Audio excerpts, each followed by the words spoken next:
If you're dealing with prostatitis, you've probably wondered whether changing your diet could help reduce your symptoms. And for many people, diet feels like one of the most natural places to start. Before we get into it, I also want to mention that there's an alternative way to think about diet and symptoms that I'll come back to at the end of the video. The first approach is to experiment with different diets to see if your symptoms improve. Here are some of the most common ones. Dairy-free diet.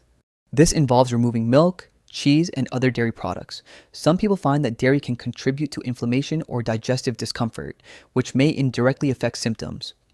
If you're not ready to go fully dairy-free, another option is to try a lactose-free diet instead. This is often much easier to follow, since many dairy products are available in lactose-free versions. And for some people, the issue isn't dairy itself, but lactose specifically, as lactose intolerance is quite common. Gluten-free diet. This removes wheat, barley, and rye. For some, gluten can trigger gut irritation or sensitivity, which may influence how the body responds overall. Anti-inflammatory diet. This approach focuses on eating more whole, nutrient-dense foods like vegetables, fruits, healthy fats, and lean proteins while reducing processed foods and added sugars.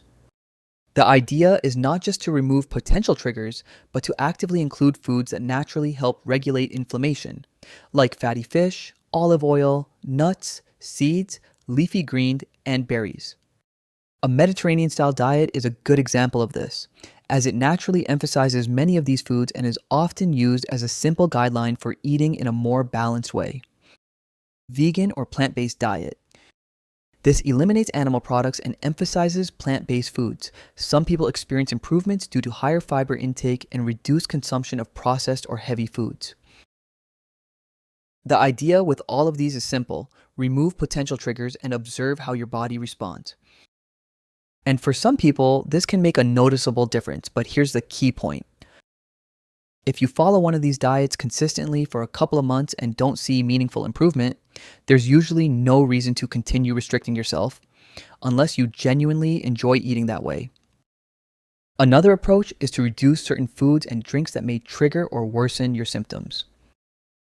Some of the most common triggers people mention are caffeine. Caffeine stimulates the nervous system and may increase urgency or sensitivity. Alcohol. Alcohol may irritate the bladder and can also affect sleep and recovery. Spicy foods. Spicy foods can trigger irritation in some people, especially during flare-ups. Highly processed foods. Highly processed foods often contain additives and lower quality ingredients that may contribute to inflammation. Artificial sweeteners. Artificial sweeteners can be irritating for some people and may affect gut balance. Carbonated drinks.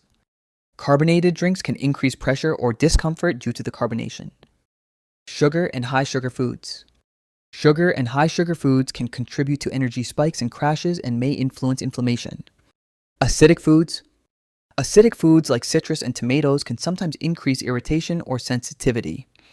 Reducing or adjusting these doesn't usually fix the problem, but it can sometimes help reduce symptom intensity or frequency. So yes, dietary changes can absolutely be worth trying.